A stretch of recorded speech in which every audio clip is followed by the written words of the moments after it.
আসসালামু আলাইকুম। আশা করি সকলে ভালো আছেন। আজকে 6/1/2025 জানুয়ারি মাসের 6 তারিখ।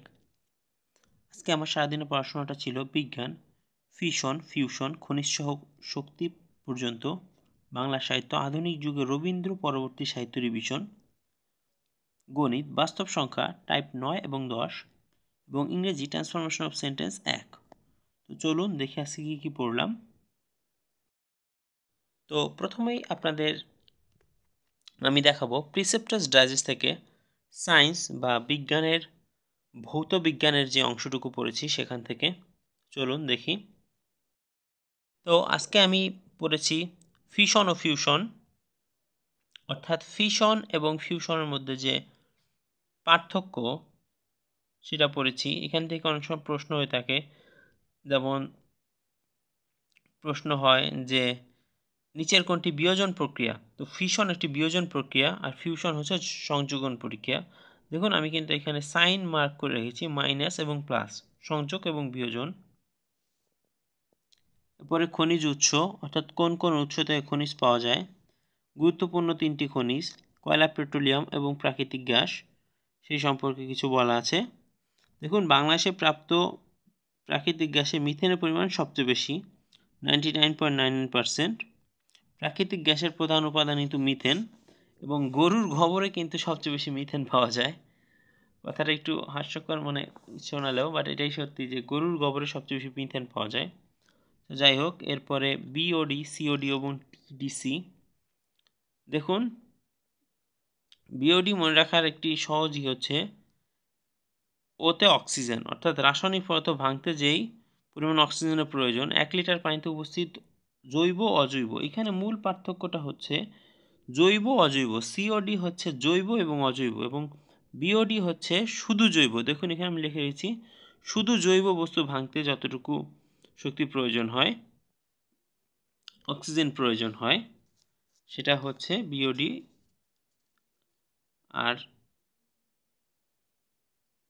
জৈব এবং অজৈব, অর্থাৎ জৈব এবং অজৈব দূষককে ভাঙতে যে পরিমাণ অক্সিজেন প্রয়োজন হয় তা হচ্ছে সিওডি। তো এটা মূলত হচ্ছে পানির বিষয়। দেখুন পানিতে দ্রবীভূত অক্সিজেন। এরপরে শক্তি রূপান্তর। তো যখন আমি পড়েছি বারবার দাগিয়ে দাগিয়ে লিখে লিখে পড়েছি, এতে মনে রাখতে সুবিধা হয়। এ হচ্ছে আজকে বিজ্ঞানের পড়া। বিজ্ঞান মূলত এর ভৌত বিজ্ঞানের তেমন আর কিছু নেই, আর হয়তো 2 পেজ আছে। হ্যাঁ, এই 1 পেজ, এই 1 পেজ, 2 পেজ, এই 2 পেজ, 2.5 পেজ আছে আর কি। এ হচ্ছে আজকে বিজ্ঞানের পড়াশোনা। পরবর্তীতে জর্জ বাংলা সাহিত্য থেকে পড়েছিলাম বাংলা সাহিত্য। আমি বাংলা সাহিত্য থেকে শুধু জর্জ থেকে শুধু বাংলা সাহিত্যটাই দিয়েছি। ভাষা, বাংলা ভাষা পড়েছিলাম 9-10 বই এবং ডাইজেস্ট, দুইটা মিলে পড়েছি। দেখুন, তো আজকে পড়েছিলাম রবীন্দ্রনাথ ঠাকুর। মূলত রবীন্দ্রনাথ জীবনী কিন্তু অনেক বড়। রবীন্দ্র জীবনী মোটামুটি ভালোই বড়। দেখুন ওরা রবীন্দ্র জীবনীকে ছোট ছোট টপিক আকারে ভাগ করেছে। পূর্ববঙ্গ, এরপর কিছু এমসিকিউ এই বিষয়ে। এরপর রবীন্দ্রনাথের উপন্যাস 12টি। দেখুন এখানে আমি একটা জিনিস টেকনিক নিজে তৈরি করেছি, সেটা হচ্ছে বউ ঠাকুরানীর হাট একটি ঐতিহাসিক উপন্যাস, রাজস্বী এবং একটি ঐতিহাসিক উপন্যাস। দেখুন এইখানে আমি আলাদা করে লিখে রেখেছি যাতে রিভিশন করতে আর দেখতেই মনে পড়ে যায়। ঐতিহাসিক উপন্যাস, বউ ঠাকুরানী হাট এবং রাজস্বী। এরপরে দেখুন নৌকাডুবি এবং যোগাযোগ, যোগাযোগ আছে নিচে। তো দেখুন নৌকাডুবি মূলত সামাজিক উপন্যাস, আবার যোগাযোগও সামাজিক উপন্যাস। তো এইটা মনে রাখার আমি একটা সহজ যে বিষয় দিয়ে মনে রাখি, তা হচ্ছে সামাজিক উপন্যাস হচ্ছে নৌকা ডুবেতে যোগাযোগ বন্ধ। অর্থাৎ যদি নৌকা ডুবে যায়, মানে পূর্বে কিন্তু হতো যে বাহন চলাচলের মূল বাহন ছিল নৌকা ম্যাক্সিমাম ক্ষেত্রেই, অথবা মানুষ পায়ে হেঁটে যেত। তো তো এইটা এভাবে মনে রাখতে পারেন যে নৌকাডুবিতে যোগাযোগ নষ্ট, অর্থাৎ এটা সামাজিক উপন্যাস। যোগাযোগ বন্ধ হয়ে গেলে সামাজিকতাও বন্ধ হয়ে যায়, তাই সামাজিক উপন্যাস মনে রাখুন এভাবে, নৌকাডুবিতে যোগাযোগ নষ্ট। এরপর দেখুন আছে শেষের কবিতা, খুব গুরুত্বপূর্ণ, প্রায় পরীক্ষায় আসে যে শেষের কবিতা কি। মূলত শেষের কবিতা হচ্ছে রবীন্দ্রনাথের একটি উপন্যাস। এখানে একটা বিখ্যাত উক্তি আছে, for gods sake hold your tongue and let me লাভ। এটা কিন্তু জন ডাইডেনের একটি বিখ্যাত উক্তি। তো এরপরে দুই বোন, এরপরে চার অধ্যায় রাজনৈতিক উপন্যাস।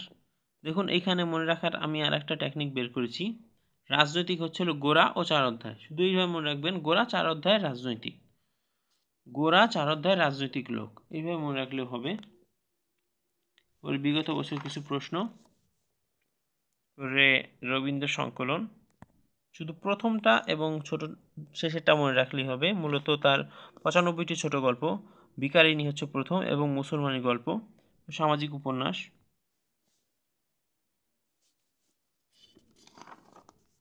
এবারে এমসিকিউ, ওরা টপিক ভাগ ভাগ করে দিয়ে, যেহেতু রবীন্দ্রনাথের অনেক সাহিত্যকর্ম তাই ভাগ ভাগ করে দিয়েছে। এরপর রূপক, তার প্রহসনগুলো দেখুন, যখন আমি পড়েছি বারবার লিখে রেখেছি, লিখে রাখলে কি মনে থাকে, সুবিধা হয়।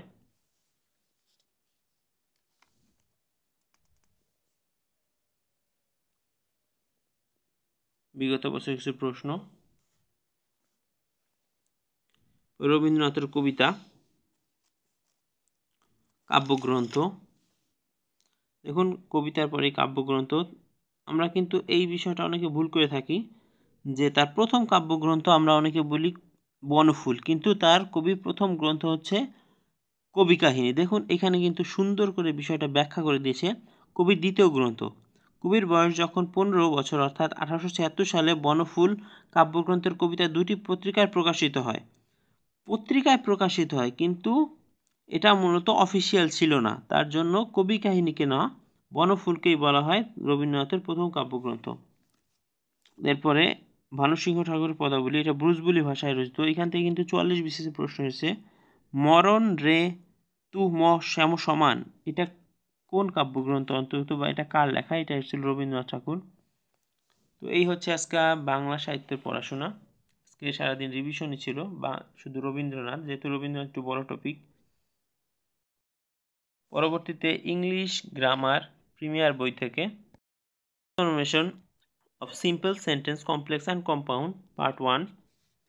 দেখুন মূলত কোন কোন ওয়ার্ড দ্বারা হচ্ছে হলো সিম্পল কমপ্লেক্স কম্পাউন্ড বোঝা যায়, এটা আমি হাইলাইট করে পড়েছি। এখানেও দেখতে পারেন আলাদা করে। কমপ্লেক্স দেখুন because as, since, now that, দো অলদো। আবার কমপ্লেক্স দেখুন এক জায়গায়, আবার compound for, so, that, on, but, yet, however ইত্যাদি। এইগুলো হচ্ছে হলো চেনার উপায়। তো এখানে হচ্ছে ট্রান্সফরমেশন, মূলত যে একটা ফর্মুলা থেকে অন্য একটা ফর্মুলায় নিয়ে যাওয়া হচ্ছে ট্রান্সফরমেশন বা ট্রান্সফার করা, অর্থাৎ যেই অবস্থা আছে তার অবস্থার পরিবর্তন। ওই যে পদার্থের মতো, মনে করেন যে পদার্থের কঠিন অবস্থা আছে তরল অবস্থায় নিয়ে যাওয়া, এরকম বিষয়টা অনেকটা, মানে যে অবস্থা আছে সেই অবস্থা থেকে পরিবর্তন করা। সিম্পল সরল বাক্য থাকলে জটিল, জটিল থাকলে সরল, নাহলে মিশ্র, এভাবে আর কি। এটা হচ্ছে হলো সিম্পল কম্পাউন্ডের প্রিমিয়ার বই থেকে। পরবর্তীতে আশরাফুল স্যারের ম্যাথ ককটেল, দুর্দান্ত একটা বই, আমার অনেক ভালো লেগেছে। প্রথম অবস্থায় একটু বিরক্ত হতাম, কিন্তু এখন টাইপ 10টা প্রায় করে ফেলেছি, 10টা পর্যন্ত করে, অসাধারণ লেগেছে বইটা। তো দেখুন আজকে করেছিলাম টাইপ 9 এবং 10। টাইপ 9 হচ্ছে, দেখুন টাইপ 9 কিন্তু বলে দিয়েছে কোন টপিক, কোনো সংখ্যার সাথে অন্য কোনো সংখ্যা গুণ করলে পূর্ণবর্গ হওয়ার শর্ত। এই যে এইখানে মূলত আছে হচ্ছে, দেখুন এইখানে আমি জিনিস লিখেছি, জোড়াবিহীন খোঁজাই আসল। মানে এইখানে দেখুন, এখানে একটা জোড়া, এখানে একটা জোড়া, এখানে একটা জোড়া, কিন্তু এর কোনো জোড়া নাই। উত্তর হচ্ছে 7। দেখুন উত্তর হচ্ছে ঘ, উত্তর হচ্ছে 7। এটা কিন্তু 18তম নিবন্ধন এসেছিল প্রশ্নটা।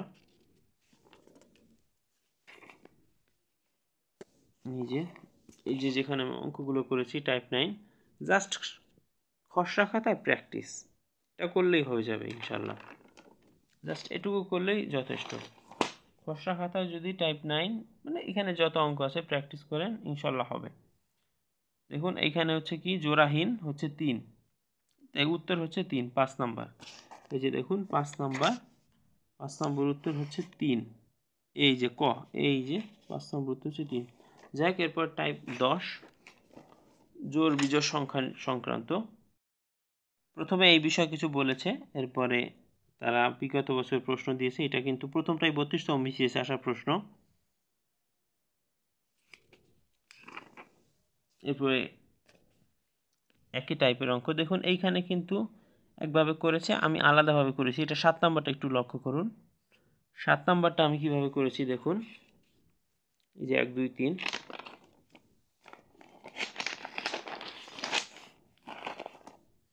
দেখুন 7 নাম্বারটা বইতে করে দিয়েছে m+n, জাস্ট অনেক শর্টকাটে। বাট এইটা দেখুন সহজেই একটু ব্রডলি করলে সময় কিন্তু বেশি লাগে না।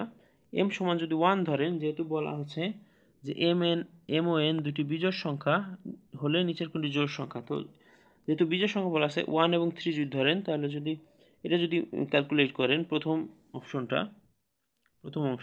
m - n + 1, এটা ক্যালকুলেট করলে 1 - 3 + 1, 2 - 3 - 1। তো এখানে চাইছে নিচের কোনটি জোড় সংখ্যা, এটা হয় না, এটাও হয় না, এটা হয় না, কিন্তু এইটা যদি করেন দেখেন আমি একটু করে দেখিয়েছি। এই যে এটা কিন্তু জোড় সংখ্যা হয়। এরপরে দেখুন এখানে সেলফ প্র্যাকটিস আছে, যেটা ওরা করে দেবে না, তবে উত্তর দিয়ে দিয়েছে খ এবং গ। এটাও কিন্তু চাকরির পরীক্ষা এসেছিল। দেখুন সুন্দরবন গ্যাসের সিনিয়র টেকনিশিয়ান 2023-এ।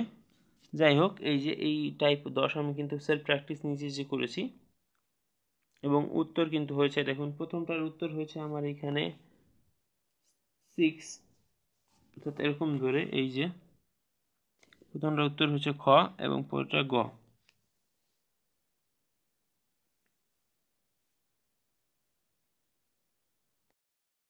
তো এই হচ্ছে আজকে আমার সারাদিনের পড়াশোনা। ধন্যবাদ। ভালো লাগলে চ্যানেলটি সাবস্ক্রাইব করুন। আসসালামু আলাইকুম।